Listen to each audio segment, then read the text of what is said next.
ಇದರ ಅಧ್ಯಕ್ಷ ಸ್ಥಾನವನ್ನು ವಹಿಸಿಕೊಳ್ಳಿಕ್ಕಿದ್ದಾರೆ ಶ್ರೀಯುತ ನಾರಾಯಣ ಕುಂಪಲ, ಸ್ಥಾಪಕಾಧ್ಯಕ್ಷರು ಕೇಸರಿ ವೃತ್ತವೃಂದ ಕುಂಪಲ, ಹಾಗೂ ಶ್ರೀ ಹರಿಪ್ರಸಾದ್ ಬಲ್ಮಾಡಿ, ಶಿಕ್ಷಕರು BRP ಮಂಗಳೂರು, ಹಾಗೂ ಶ್ರೀ ಹರ್ಷ MP, ಮುಖ್ಯ ಶಿಕ್ಷಕರು ಪೆರ್ಲಾ, ಹಾಗೂ ಶ್ರೀ ವಿಠಲ್ ಅಬ್ಬೂರ, ಹಾಗೂ ಶ್ರೀ ಹರೀಶ್ ಕುಂಪಲ, ಹಾಗೂ ಗೋಪಾಲ್ ಶೆಟ್ಟಿ, ಶ್ರೀಮತಿ ಗುಲಾಬಿ, ಮುಖ್ಯ ಶಿಕ್ಷಕರು ಕುಂಪಲ ಹಿರಿಯ ಪ್ರಾಥಮಿಕ ಶಾಲೆ, ತಮ್ಮನ್ನು ಬಹಳ ಪ್ರೀತಿಯ ಗೌರವದ ಸ್ವಾಗತದೊಂದಿಗೆ ಈ ಕಾರ್ಯಕ್ರಮಕ್ಕೆ ಬರಮಾಡಿಕೊಡ್ತಾ ಇದ್ದೇನೆ.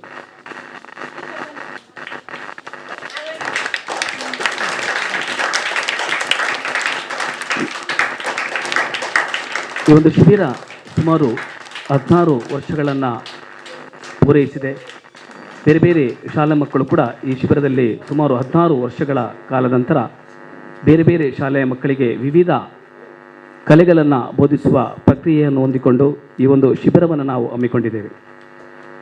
ಬಹಳ ಹೆಮ್ಮೆ ಎನಿಸಿದೆ. ಯಾಕೆಂತ ಹೇಳಿದರೆ 16 ವರ್ಷ ಈ ಒಂದು ಶಿಬಿರವನ್ನು ಮುನ್ನಡೆಸಬೇಕಿದ್ರೆ ನಮ್ಮ ಇದರ ಮುಖ್ಯ ಶಿಬಿರದ ನಿರ್ದೇಶಕರಂತ ಶ್ರೀಯುತ ನವೀನ್ ಪಿಲಾರ್ ತಮ್ಮನ್ನು ಕೂಡ ಈ ಕಾರ್ಯಕ್ರಮಕ್ಕೆ ಬಹಳ ಪ್ರೀತಿಯ ಸ್ವಾಗತದೊಂದಿಗೆ ಕಾರ್ಯಕ್ರಮಕ್ಕೆ ಸ್ವಾಗತಿಸ್ತಾ ಇದ್ದೇನೆ. ಹಾಗೆ ಇವತ್ತಿನ ಈ ಒಂದು ಉದ್ಘಾಟನಾ ಸಮಾರಂಭದ ಕಾರ್ಯಕ್ರಮಕ್ಕೆ ಆಗಮಿಸಿದ ಎಲ್ಲ ಅತಿಥಿ ಗಣ್ಯರನ್ನು ನಾವು ಪ್ರೀತಿಪೂರ್ವಕವಾಗಿ ಸ್ವಾಗತಿಸುತ್ತಾ ಈ ಸಭಾ ಕಾರ್ಯಕ್ರಮದ ಅಧ್ಯಕ್ಷಸ್ಥಾನವನ್ನು ವಹಿಸಿಕೊಂಡಂಥ ಶ್ರೀಯುತ ನಾರಾಯಣ ಕುಂಪಲ ಇವರನ್ನು ಬಹಳ ಗೌರವದ ಸ್ವಾಗತದೊಂದಿಗೆ ಕಾರ್ಯಕ್ರಮ ಬರಮಾಡಿಕೊಳ್ಳುತ್ತಾ ಇವರಿಗೆ ಸಮೃದ್ಧಿ ಇವರು ಪುಷ್ಪವನ್ನು ಕೊಟ್ಟು ಇವರನ್ನು ಸ್ವಾಗತಿಸಬೇಕಾಗಿ ವಿನಂತಿಸಿಕೊಡ್ತಾ ಇದ್ದೇನೆ.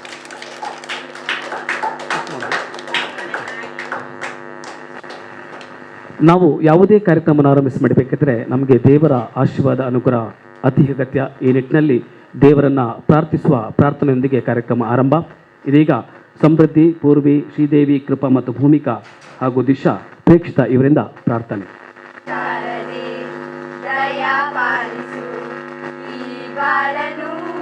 ಬೆಳಕಾಗಿಸು ಹೇ ಶಾರದೆ, ನಾಳೆಗಳ ದಾರಿಯಲ್ಲಿ ನಂಬಿಕೆಯ ನೆಲೆಯಾಗಿರಿಸು, ಮುನ್ನಡೆಸು ಕೈ ಹಿಡಿದಲ್ಲಿ ಮೀನು ಅಡಿ ಮುಟ್ಟದೇನು, ಆ ದೈವದ ನೇನೆ ಎಲ್ಲಾನು.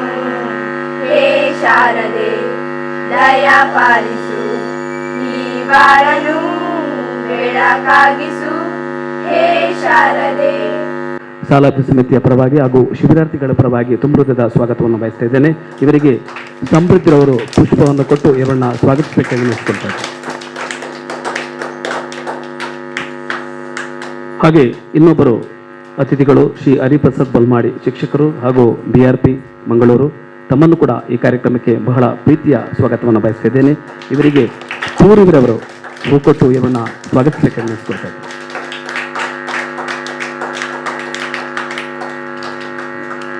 ಹಾಗೆ ಮತ್ತೊಬ್ಬರು ಅತಿಥಿ ಶ್ರೀ ಹರ್ಷ MP, ಮುಖ್ಯ ಶಿಕ್ಷಕರು ಪೆರ್ಲಾ, ತಮ್ಮನ್ನು ಕೂಡ ಈ ಕಾರ್ಯಕ್ರಮಕ್ಕೆ ಬಹಳ ಆತ್ಮೀಯ ಸ್ವಾಗತವನ್ನು ಬಯಸ್ತಾ ಇದ್ದೇನೆ. ಇವರಿಗೆ ಶ್ರೀದೇವಿರವರು ಪುಷ್ಪವನ್ನು ಕೊಟ್ಟು ಇವರನ್ನು ಸ್ವಾಗತಿಸಬೇಕಾಗಿ ವಿನಂತಿಸಿಕೊಳ್ತಾರೆ.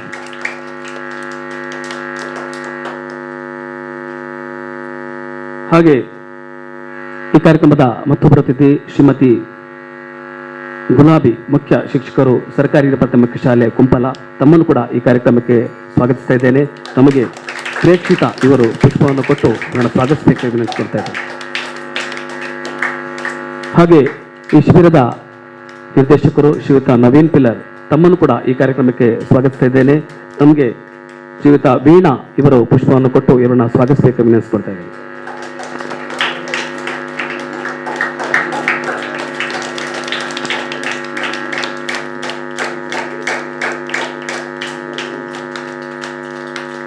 ಮತ್ತೊಬ್ಬರು ನಮ್ಮ ಶಿಕ್ಷಕಿ ನಾಗವೇಲಿಯವರು, ತಮ್ಮನ್ನು ಕೂಡ ಈ ಕಾರ್ಯಕ್ರಮಕ್ಕೆ ಸ್ವಾಗತಿಸ್ತಾ ಇದ್ದೇನೆ. ಇವರಿಗೆ ದಿಶಾ ಇವರು ಪುಷ್ಪವನ್ನು ಕೊಟ್ಟು ಇವರನ್ನು ಸ್ವಾಗತಿಸಬೇಕಾಗಿ ನೆನೆಸ್ಕೊಳ್ತಾ ಇದ್ದೇನೆ.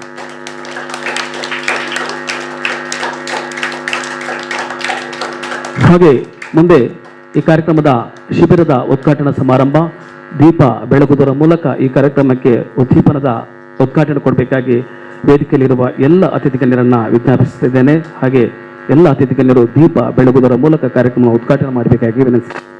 ನಾವೆಲ್ಲರೂ ಈ ಜಗತ್ತಿಗೆ ಬೆಳಕಾಗಿರಬೇಕು. ಒಬ್ಬನ ಕ್ರಿಯಾಶೀಲತೆ ಮತ್ತು ಆತನ ಆಲೋಚನೆ ಅದು ಆತನಲ್ಲೇ ನಾಶಗೊಳ್ಳಬಾರದು, ಬದಲಾಗಿ ಅದು ಇನ್ನೂ 10 ಜನರ ಬದುಕಿನ ಕೌಶಲ್ಯತೆಗೆ ಬೆಳಕಾಗಲಿ ಎಂಬ ಆಶಯದೊಂದಿಗೆ ದೀಪದಿಂದ ದೀಪವ ಹಚ್ಚಬೇಕು ಮಾನವ ಎಂಬ ಕವಿನುಡಿಯೊಂದಿಗೆ ದೀಪ ಜ್ವಲನಗೊಳ್ಳುತ್ತಾ ಇದೆ. ಬೆಳಗುವ ದೀಪವು ಕತ್ತಲನ್ನು ತೊರೆಯುವಂತೆ ಅಂಧಕಾರದ ಜನತೆಗೆ ಜ್ಞಾನದ ಬೆಳಕನ್ನು ನೀಡೆಂದು ಭಗವಂತನಲ್ಲಿ ಪ್ರಾರ್ಥಿಸುತ್ತಾ ದೀಪ ಜ್ವಲನಗೊಳ್ಳುತ್ತಾ ಇದೆ.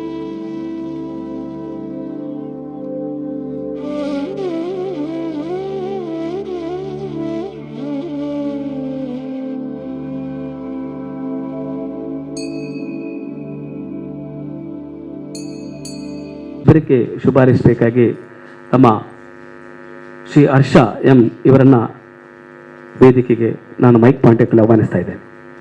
ಶ್ರೀ ನಾರಾಯಣ ಕುಂಪಲ್ ಅವರೇ, ಹರಿಪ್ರಸಾದ್ ಬಲ್ಮೋಡಿ ಅವರೇ, ಅದೇ ರೀತಿ ನಮ್ಮ ಮುಖ್ಯೋಪಾಧ್ಯಾಯರಾದಂಥ ಶ್ರೀಮತಿ ಗುಲಾಬಿ ಅವರೇ, ಸೀನಿಯರ್ ಟೀಚರ್ ನಾಗಮಣಿ ಅವರೇ, ಹಾಗೆ ನನ್ನ ಆತ್ಮೀಯರು ಪರಮಾತ್ಮರಾದಂತಹ ಶ್ರೀ ನವೀನ್ ಅವರೇ, ಹಾಗೆ ಶ್ರೀ ಇರಿದಂತಹ ಸಜ್ಜನ ಬಾಂಧವರೇ, ಬಹಳ ಖುಷಿಯಾಗ್ತಾ ಇದೆ. ಯಾಕಂದರೆ ಈ ಬೇಸಿಗೆಯಲ್ಲಿ ಇಂಥ ಒಂದು ಶಿಬಿರವನ್ನು ಆಯೋಜಿಸುವುದಂದರೆ ಅಷ್ಟು ಸುಲಭದ ಕೆಲಸ ಅಲ್ಲ.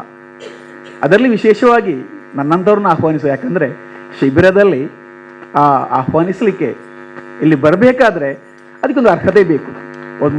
ಒಂದು ಕಲಾವಿದನಾಗಿರಬೇಕು, ಅಲ್ಲದಿದ್ದರೆ ಒಳ್ಳೆಯ ವಾಗ್ಮಿ ಆಗಿರಬೇಕು, ಅಲ್ಲದಿದ್ದರೆ ಇನ್ಯಾವುದಾದ್ರೂ ಕ್ಷೇತ್ರದಲ್ಲಿ ಮಿಂಚಿದವನಾಗಿರಬೇಕು.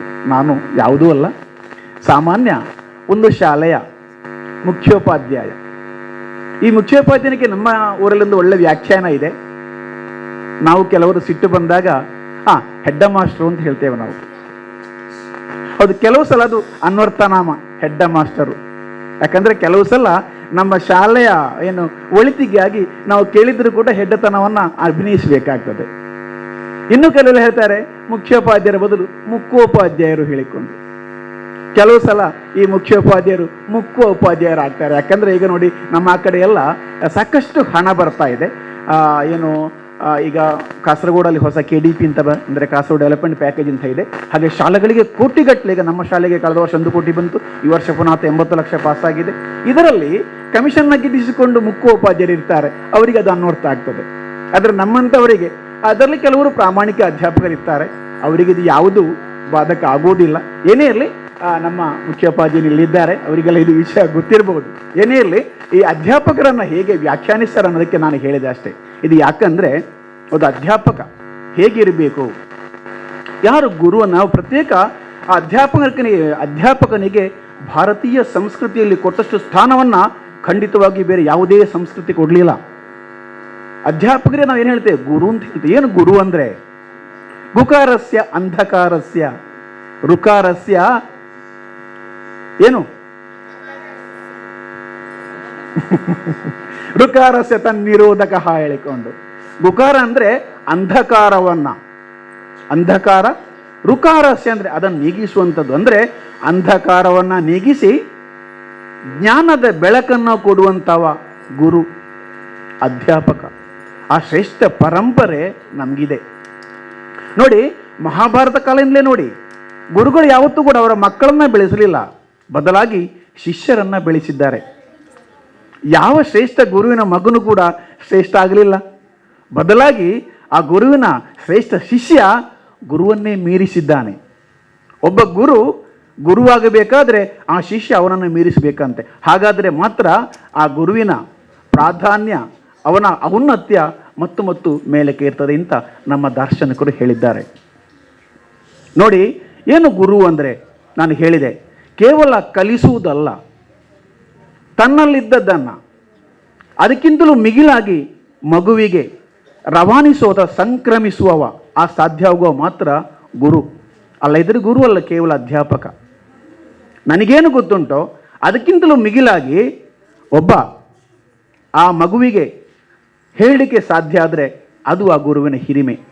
ನಾವು ಹೇಳ್ತೇವೆ, ಗುರುವಿನ ಗುಲಾಮನಾಗುವ ತನಕ ದೊರೆಯದನ್ನ ಮುಕುತಿ ಹೇಳಿಕೊಂಡು. ಹಾಗೆ ಗುಲಾಮನಾಗಬೇಕು ಅಂತ ಹೇಳ್ತಾ ಇಲ್ಲ ನಾನು. ಏನು ಗುಲಾಮ ಅಂದರೆ ಆ ಅರ್ಥದಲ್ಲಿ ತಗೊಳ್ಬೇಡಿ. ವಿಧೇಯ ಅಂದರೆ ಹೇಳಿದ್ದನ್ನು ಹಾಗೆ ಕೇಳಬೇಕು ಅಂತಲ್ಲ. ನೀವು ಗುರುವನಲ್ಲಿ ಕೇಳಬೇಕು, ಮಾತನಾಡಬೇಕು, ವಿಧೇಯರಾಗಿರಬೇಕು, ಗುರುಗಳನ್ನು ಪ್ರಶ್ನಿಸ್ತಾ ಇರಬೇಕು. ನೀವು ಗುರುಗಳನ್ನು ಪ್ರಶ್ನಿಸ್ತಾ ಇರಬೇಕು. ಖ್ಯಾತ ಚಿಂತಕ ಕನ್ಫ್ಯೂಷಸ್ ಹೇಳ್ತಾರೆ, ಪ್ರಶ್ನೆ ಕೇಳುವವ ಒಮ್ಮೆಗೆ ಮಾತ್ರ, ಕೇವಲ ಕೆಲವು ಕ್ಷಣಗಳಿಗೆ ಮಾತ್ರ ಹೆಡ್ಡನಾಗಿರ್ತಾನೆ, ಆದರೆ ಯಾವತ್ತೂ ಪ್ರಶ್ನೆ ಕೇಳದವಿದ್ದಾನಲ್ಲ ಜೀವನ ಪೂರ್ತಿ ಹೆಡ್ಡನಾಗಿರ್ತಾನೆ ಹೇಳಿಕೊಂಡು. ಹಾಗೆ ನೀವು ಏನು ಮಾಡಬೇಕು, ಮಕ್ಕಳು ಅಧ್ಯಾಪಕರಲ್ಲಿ ಪ್ರಶ್ನಿಸಬೇಕು, ಸಂಶಯಗಳು ಬಂದಾಗ ಕೇಳಬೇಕು. ಯಾಕಂದರೆ ಮಕ್ಕಳು ಯಾವತ್ತೂ ಕೂಡ ಸಂಶಯವನ್ನು ಹೊಂದಿರೋರಾಗಿರಬೇಕು. ಇಬ್ಬರಿಗೆ ಮಾತ್ರ ಸಂಶಯ ಇಲ್ಲದಂತೆ. ಯಾರಿಗೆ ಹೇಳಿ? ನೀವು ಪಾಠ ಮಾಡುವಾಗ, ಅಧ್ಯಾಪಕರು ಪಾಠ ಮಾಡ್ತಾರಲ್ಲ ನಿಮಗೆ, ಆ ಪಾಠ ಮಾಡುವಾಗ ಇಬ್ಬರಿಗೆ ಮಾತ್ರ ಸಂಶಯ ಇದೆ. ಏನು ಗಿರಿಗಿರಿ ಆಗ್ತಾ ಇದೆ? ಇಬ್ಬರಿಗೆ ಮಾತ್ರ ಸಂಶಯ ಇಲ್ಲ ಅಂತ ಯಾರಿಗೆ ಹೇಳಿ? ಯಾರಿಗೆ ಹೇಳಿ? ಒಂದು ಏನೂ ಗೊತ್ತಿಲ್ಲದವನಿಗೆ, ಇನ್ನು ಬುದ್ಧಿ ಇಲ್ಲದವಲ್ಲಪ್ಪ, ಯಾರು ಕೂಡ ಬುದ್ಧಿ ಇಲ್ಲದವರಿಲ್ಲ ಹಾಗೆ ಭಾವಿಸಬೇಡಿ. ಈ ಜಗತ್ತಿನಲ್ಲಿ ಬುದ್ಧಿ ಇಲ್ಲದ ಒಂದೇ ಒಂದು ವಸ್ತು ಇಲ್ಲ. ಪ್ರತಿಯೊಬ್ಬರು ಕೂಡ ಅವರವರ ಕ್ಷೇತ್ರದಲ್ಲಿ ಮಿಂಚುವವರೇ, ಜಾಣ್ಮೆ ಇರುವವರೇ. ಕೆಲವು ವೇಳೆ ನಾವು ನೋಡಿ, ಅದು ನಾವು ಇಲ್ಲಿ ಏನೋ ಇಲ್ಲಿ ಎಡುತ್ತಾ ಇರುವಂಥದ್ದು. ನಾವು ಈ ವಿದ್ಯೆ ಕಲಿದು ಮಾತ್ರ ಏನು ಬುದ್ಧಿವಂತಿಕೆ ಅಂತ ಹೇಳ್ತೇವೆ ನಾವು? ಖಂಡಿತ ಅಲ್ಲ, ಖಂಡಿತ ಅಲ್ಲ. ನಾವು ನಮ್ಮ ಕ್ಷೇತ್ರದಲ್ಲಿ ಮಿಂಚುವುದಿದ್ರೆ ಅದೇ ಬುದ್ಧಿವಂತಿಕೆ. ಅಕ್ಷರ ಕಲಿತ್ರೆ ಮಾತ್ರ ಬುದ್ಧಿವಂತಿಕೆಯ? ಅಥವಾ 100ಕ್ಕೆ 100 ಮಾರ್ಕ್ ಮಾತ್ರ ಬುದ್ಧಿವಂತಿಕೆಯ? ಆದರೆ ನಮ್ಮ ಸಮಾಜ ಹಾಗೆ ಗುರುತಿಸಲ್ಪಡ್ತದೆ. ಸಮಾಜವೇ ವ್ಯಕ್ತಿಯನ್ನು ಗುರುತಿಸುವುದು ಅವನ ಮಾರ್ಕಿನ ಆಧಾರದ ಮೇಲೆ, ಅವನು ಪಡ್ಕೊಂಡ ಅಂಕಗಳ ಆಧಾರದ ಮೇಲೆ. ಆದರೆ ಖಂಡಿತ ಅಲ್ಲ. ಜೀವನದಲ್ಲಿ ಆ ಮನುಷ್ಯ ಏನು ಸಾಧಿಸುವುದಿಲ್ಲ, ಬರೀ ಪುಸ್ತಕದ ಗುರುವಾಗಿರ್ತಾನೆ ಮಾತ್ರ.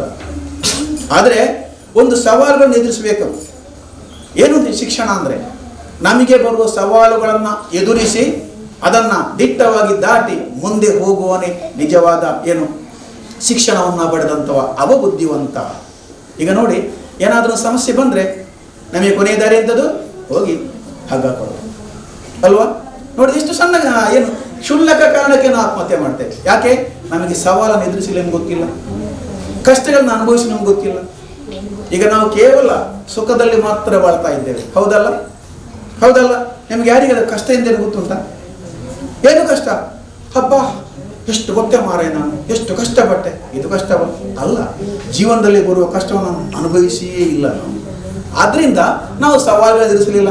ನಾವು ಪ್ರತಿಯೊಬ್ಬರು ಕೂಡ ಸವಾಲುಗಳನ್ನು ಎದುರಿಸಬೇಕು ನಾವು. ಈಗ ನಿಮಗೆ ಈ ಶಿಬಿರದಲ್ಲಿ ಹಲವು ವಿಚಾರಗಳನ್ನು ಹೇಳಿಕೊಟ್ರಲ್ಲ, ಎಲ್ಲೋ ನಿಮ್ಗೆ ಅರ್ಥ ಆಯ್ತಾ? ಎಲ್ಲೋ ಅರ್ಥ ಆಯ್ತಾ? ಯಾಕೆ ನೀವು ಮಾತಾಡ್ತಾ ಇಲ್ಲ? ಏನೊಂದು ಜೋಮ್ ಹಿಡಿದಾಗಿದ್ದೀರಲ್ಲ, ಬೋರ್ ಆಗ್ತದ? ಹೌದಾ? ಆಗಿಂದ ಕೂತ್ಕೊಂಡು ಸ್ವಲ್ಪ ಬೋರ್ ಆಗ್ತಾ ಕಾಣ್ತದೆ ಅಲ್ವಾ? ಏನು ಮಾತಾಡ್ತಾ ಇಲ್ಲ, ಏನು ಸಪ್ಪಾಗಿದ್ದೀರಿ? ಬೆಳಗ್ಗೆ ನನಗೆ ಊಟ ತಿಂಡಿ ಎಲ್ಲ ಸರಿಯಾಗಿದ್ದಾನೆ? ಸರಿಯಾಗಿದೆಯಲ್ಲ? ಶಿಬಿರದಲ್ಲಿ ಮುಖ್ಯ ಅದಂತೆ. ಫುಡ್ ಒಂದು ಗಮ್ಮತ್ತಿದ್ರೆ, ಊಟ ತಿಂಡಿ ಗಮ್ಮತ್ತಿದ್ರೆ ಆ ಶಿಬಿರ ಗಂಭೀರ ಅಂತ ಲೆಕ್ಕ. ಹೌದಲ್ಲ? ಅದೆಲ್ಲ ಚೆನ್ನಾಗಿದೆ, ಪರವಾಗಿಲ್ಲ. ಯಾಕೆ ನಮಗೆ ಇದ್ದಾರೆ ಹಾಗೆ, ಅವರು ಸುಮ್ಮನೆ ಹಾಗೆ ಬಿಡ್ಲಿಕ್ಕಿಲ್ಲ. ಯಾಕಂದ್ರೆ 16 ವರ್ಷ ಅಂದ್ರೆ ಷೋಡಶೋಪಚಾರ ಕ್ರಿಯೆಗಳನ್ನ ಮಾಡಿ ಈಗ 16ನೇ ವರ್ಷಕ್ಕೆ ಅವರು ಕಾಲಿಟ್ಟಿದ್ದಾರೆ. ಶಿಬಿರ ಕಲಿಸಿದ್ದೇವೆ. ಹಾಗಿರುವಾಗ ಅದು ತೊಂದರೆ ಆಗ್ಲಿಕ್ಕಿಲ್ಲ. ನೋಡಿ, ನಾನು ಆಗ್ಲೇ ಹೇಳ್ತಾ ಇದ್ದೆ ನಿಮಗೆ, ನೀವು ಹೇಗೆ ಕ್ರಿಯಾತ್ಮಕವಾಗಿರ್ತೀರೋ, ಪಾಸಿಟಿವ್ ಆಗಿರ್ತೀರೋ, ಅಷ್ಟು ನಮ್ಮ ಶಿಬಿರ ಸಾರ್ಥಕವಾಗ್ತದೆ. ನೀವು ಸುಮ್ಮನೆ ಕೂತ್ಕೊಂಡ್ರೆ ಏನಾಗ್ತದೆ ಹೇಳಿ? ಏನಾಗ್ತದೆ ಹೇಳಿ? ಮಾತಾಡಿ. ಇಲ್ಲ, ಸ್ವರವೇ ಬರುವುದಿಲ್ಲ ಮಕ್ಕಳಿಗೆ. ಏನಿದೆ ಅವಸ್ಥೆ ಹೇಳಿ? ನೀವು ಸುಮ್ಮನೆ ಕೂತ್ಕೊಂಡ್ರೆ ಶಿಬಿರ ಏನಾಗ್ತದೆ? ಒಳ್ಳೇದಾಗ್ತದಾ? ಇಲ್ಲ. ಶಿಬಿರ ಒಳ್ಳೇದಾಗಬೇಕಾದ್ರೆ ನಿಮ್ಮ ಕಡೆಯಿಂದ ಕ್ರಿಯಾತ್ಮಕವಾದ ಏನು ಒಂದು ಪ್ರತಿಕ್ರಿಯೆ ಬೇಕು. ಹೌದಾ? ನಮ್ಮ ತರಬೇತಿಗಳು ಕ್ರಿಯಾಶೀಲ ಆಗಬೇಕಾದ್ರೆ ಪಾರ್ಟಿಸಿಪೆಂಟ್ಸ್ ಯಾರು? ಶಿಬಿರಾರ್ಥಿಗಳು ಆಕ್ಟಿವ್ ಆಗಿ ಅದರಲ್ಲಿ ಭಾಗವಹಿಸಬೇಕು. ನಮ್ಮ ಪ್ರತಿಕ್ರಿಯೆ ಇದ್ದರೆ ಮಾತ್ರ ಶಿಬಿರ ಏನಾಗ್ತದೆ? ಹೌದಲ್ಲ ಸರ್? ಶಿಬಿರ ಆಕ್ಟಿವ್ ಆಗಿ ಕ್ರಿಯಾಶೀಲ ಆಗ್ತದೆ. ನಾನು ಆಗಲೇ ಹೇಳಿದೆ ಪಾಸಿಟಿವ್ ಹೇಳಿಕೊಂಡು. ಈಗ ಪಾಸಿಟಿವ್ ಶಬ್ದವನ್ನು ಬಳಸೋದು ಬಹಳ ಕಡಿಮೆ ಆಗಿದೆ. ಕೊರೋನಾ ಬಂದ ನಂತರ ಪಾಸಿಟಿವ್ ಅಂದರೆ ಸ್ವಲ್ಪ ಹೆದರಿಕೆ ಆಗ್ತದೆ, ಇವರು ನೆಗೆಟಿವ್ ಹೇಳ್ತಾ ಇದ್ದಾರೆ. ಆದರೆ ಈ ಶಿಬಿರಗಳಲ್ಲಿ ಆ ನೆಗೆಟಿವ್ ಬೇಡ, ನಮಗೆ ಪಾಸಿಟಿವ್ ಆಗಿರಲಿ. ನಾವು ತುಂಬ ಪಾಸಿಟಿವ್ ಆಗಿ ಕ್ರಿಯಾತ್ಮಕವಾಗಿ ಆಲೋಚನೆ ಮಾಡೋಣ. ಏನು ನಮ್ಮ ಜೀವನದಲ್ಲಿ ನಮಗೊಂದು ಗುರಿ ಇದೆಯಲ್ಲ, ಏನು ಗುರಿ ಇದೆ? ಏನಾಗಬೇಕು ಅಂತ ಕಲಿತು ಒಳ್ಳೆ ಉದ್ಯೋಗ ಪಡಿಬೇಕು, ಇದೇ ನಮ್ಮ ಗುರಿ. ಆದರೆ ಹೇಗೆ ಕಲಿಬೇಕು ಅಂತ ಇಲ್ಲ. ಏನು ಕಲಿಕೆ ಅಂದರೆ? ಕೇವಲ ಪುಸ್ತಕ ಓದೋದಲ್ಲ. ಕಲಿಕೆ ಅಂದರೆ ಸರ್ವಾಂಗೀಣ ವಿಕಾಸ. ಗಾಂಧೀಜಿ ಹೇಳ್ತಾರೆ, ಕೇವಲ ಪುಸ್ತಕ ಓದು ಮಾತ್ರ ಕಲಿಕೆ ಅಲ್ಲ. ಇವರು ಹೇಳಿದಾಗ ಯಾಕೆ ನಮ್ಮ ಈ ಶಿಬಿರವನ್ನು ಮಾಡ್ತಾರೆ ನೋಡಿ, ಇದರಲ್ಲಿ ಏನೆಲ್ಲ ಇದೆ? ಕಲೆಗೆ ಸಂಬಂಧಪಟ್ಟದ್ದಿದೆ, ಕ್ರೀಡೆಗೆ ಸಂಬಂಧಪಟ್ಟದ್ದಿದೆ, ಮತ್ತೆ ಏನು ಏನು ಕ್ರಾಫ್ಟ್ ಇದೆ, ಮತ್ತೆ ಡ್ರಾಯಿಂಗ್ ಇದೆ, ಮತ್ತೆ ಮ್ಯಾಜಿಕ್ ಇದೆ, ಅದೇ ಏನು ರಂಗಕಲೆ ಇದೆ ಡ್ರಾಯಿಂಗ್ ಇದೆ. ಇದೆಲ್ಲವನ್ನು ಕೂಡ ನಿಮಗೆ ಕಲಿಸುವ ಉದ್ದೇಶ ಏನು ಗೊತ್ತುಂಟಾ? ಹೌದು, ಇದೆಲ್ಲವೂ ನಿಮಗೆ ಕಲಿಸುವ ಉದ್ದೇಶ ಏನು ಹೇಳಿ?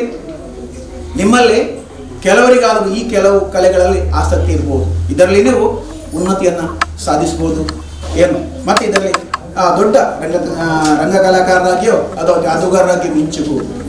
ಹಾಗಿರುವಾಗ ಇದನ್ನು ನೀವು ಆದಷ್ಟು ಸದುಪಯೋಗಪಡಿಸಿಕೊಳ್ಳಬೇಕು. ಏನು ಯಾಕೆ ನಮ್ಮ ಶಿಬಿರ ಹೇಳಿ? ಶಿಬಿರದ ಪ್ರಯೋಜನ ಏನು ಹೇಳಿ? ಏನು ನಮಗೆ ಏನು ಉಪಯೋಗ? ನಮಗೆ ಏನು ಉಪಯೋಗ? ಅದು ಮಾತ್ರ ಅಲ್ಲ ನೋಡಿ, ನಾವು ಕಲಿಸುವುದಕ್ಕಿಂತ ನೀವು ಕಲಿಯುವುದು ಹೆಚ್ಚು, ಹೌದಲ್ಲ? ಈಗ ನೋಡಿ, ಇದು ರೆಸಿಡೆನ್ಷಿಯಲ್ ಅಂತ ಗೊತ್ತಿಲ್ಲ, ಇದು ಪ್ರಪೋಸಲ್ ಅಲ್ಲ. ಸರಿ, ಒಂದ್ ವೇಳೆ ಉಳ್ಕೊಳ್ಳೋ ಶಿಬಿರ ಆಗಿದ್ರೆ ಉಂಟಲ್ಲ, ಏನು ಬೆಳಗ್ಗೆ ಎದ್ದು ನಾವು ಮಾಡುವ ಆಚಾರಗಳು ಅನುಷ್ಠಾನಗಳು ಪರಸ್ಪರ ಹಂಚಿಕೊಳ್ತೇವಲ್ಲ. ಕೆಲವರು ಬೆಳಗ್ಗೆ ಹೇಳುವಾಗ ಏನು ಹೇಳ್ತಾರೆ? ಬೆಳಗ್ಗೆ ಎದ್ದ ಕೂಡಲೇ ಏನು ಏನು ಏನು ಅಂತ ಹೇಳ್ತಾರಲ್ವ? ಮತ್ತೆ ಏನ್ ಹೇಳ್ತಾರೆ? ಹೇಗೆ ಕೈ ನೋಡಿಕೊಂಡು ಕರಾಗ್ರೇ ವಸತಿ ಲಕ್ಷ್ಮಿ, ಕರ ಮಧ್ಯೆ ಸರಸ್ವತಿ, ಕರಮೂಲೇಸಿದೆ, ಮತ್ತೆ ಪ್ರಭಾತೆ ದರ್ಶನಂ ಅಂತ ಹೇಳಿ ನಾವು ಬೆಳಗ್ಗೆ ಹೇಳ್ತೇವೆ ಅಲ್ವಾ? ಮುಖವನ್ನು ಉಜ್ಜಿ ಹೇಳ್ತೇವೆ ನಾವು. ಇದು ನಮ್ಮ ಧರ್ಮದಲ್ಲಿ ಮಾತ್ರ, ಎಲ್ಲ ಧರ್ಮದಲ್ಲಿಗೂ ಇದೆ. ಯಾಕೆ ಇನ್ನು ಕ್ರಿಶ್ಚಿಯನ್ ಧರ್ಮದಲ್ಲಿ ಕೂಡ ಹಾಗೆ ಅವರು ಹೇಳ್ತಾರೆ, ಒಳ್ಳೆ ಒಂದು ಏನು ದಿನವನ್ನ ಕರುಣಿಸಿದ್ದಕ್ಕೆ ಯೇಸು ನಿನಗೆ ಕೃತಜ್ಞತೆ ಸಲ್ಲಿಸಿ ಅಂತ ಹೇಳ್ತಾರೆ. ಹಾಗೆಯೇ ಇಸ್ಲಾಂ ಧರ್ಮದಲ್ಲಿ ಕೂಡ, ಎಲ್ಲ ಧರ್ಮದಲ್ಲಿ ಇದೆ, ಇಲ್ಲ ಅಂತ. ಇದು ಎಲ್ಲರೂ ಹೇಳ್ತಾರ? ಇಲ್ಲ, ಕೆಲವರು ಹೇಳ್ತಾರೆ. ಹೇಳಿದವರಿಗೆ ಇದನ್ನು ಹೇಳುವಾಗ ಈ ಉಂಟಲ್ಲ ಸಂಗತಿ, ಇದು ನನಗೂ ಮಾಡಬೇಕು ಅಂದ್ರೆ ಇಲ್ಲಿ ಒಂದು ಸಂಸ್ಕೃತಿಯ ಸಂಕ್ರಮಣ ಆಗ್ತದೆ. ಆ ಒಂದು ವಿಚಾರ ನಿಮಗೆ ತಿಳಿಯುತ್ತೆ. ಇನ್ನು ನೋಡಿ, ಏನು ಸ್ವಕಲಿಕೆ, ಸಹಕಲಿಕೆ, ಕೋಲರ್ನಿಂಗ್, ಕೊಲಾಬರೇಟಿವ್ ಲರ್ನಿಂಗ್ ಅಲ್ವಾ? ಇದು ನಮ್ಗೆ ನಡೀತದೆ. ಏನು ಒಬ್ಬ ಮಾಡುವಾಗ ಏನು, ನೀವು ಯಾವುದು ನಿಮ್ಮ ಒಂದು ಉದಾಹರಣೆಗೆ ನಮ್ಮ ಮಾಸ್ಟರ್ ಹೇಳ್ಕೊಡ್ರೆ ನಿಮ್ಗೆ ಏನು ಒಂದು ಚಿತ್ರ ಮಾಡಲಿಕ್ಕೆ ಕಲಿಸಿ, ಇಲ್ಲಿ ಕ್ರಾಫ್ಟ್ ಆಗಿರಲಿ, ಪೇಪರ್ ಕ್ರಾಫ್ಟ್ ಮಾಡಲಿಕ್ಕೆ ಕಲಿಸ್ತಾ ಇರ್ತಾರೆ ಅವರು. ಆಗ ನಿಮಗೆ ಕೆಲವರಿಗೆ ಇದು ಗೊತ್ತಾಗೋದಿಲ್ಲ, ಕೆಲವರಿಗೆ ಏನಾಗ್ತದೆ ಬೇಗನೆ ಗೊತ್ತಾಗ್ತದೆ. ಹಾಗೇನ್ ಹೇಳ್ತಾರೆ, ಈ ಗೊತ್ತಿಲ್ಲದವರು ಗೊತ್ತಿದ್ದವರಿಗೆ ಹೇಳಿಕೊಡ್ತಾರೆ. ಮತ್ತೆ ಇನ್ನೇನು, ಆಗ ನೋಡಿ ಆ ಒಂದು ಹಂಚುವಿಕೆ ನಡೆಯುತ್ತದೆ, ಹೌದಲ್ಲ? ಹೇಳಿಕೊಡ್ತಿಲ್ಲ ನೀವು. ಇನ್ನೊಂದು ಮುಖ್ಯ ಗುಣ ಏನು ಗೊತ್ತುಂಟಾ? ಒಬ್ಬ ಲೀಡರ್ನ ಉದಯ ಆಗ್ತದೆ ಒಂದು ಶಿಬಿರದಲ್ಲಿ, ಅದು ಒಂದು ಗುಂಪಲ್ಲಿ. ಒಬ್ಬ ಲೀಡರ್ ತನ್ನಿಂದಾನೆ ಹುಟ್ಟಿಕೊಳ್ತಾನೆ. ಹೇಗೆ ಹೇಳಿ?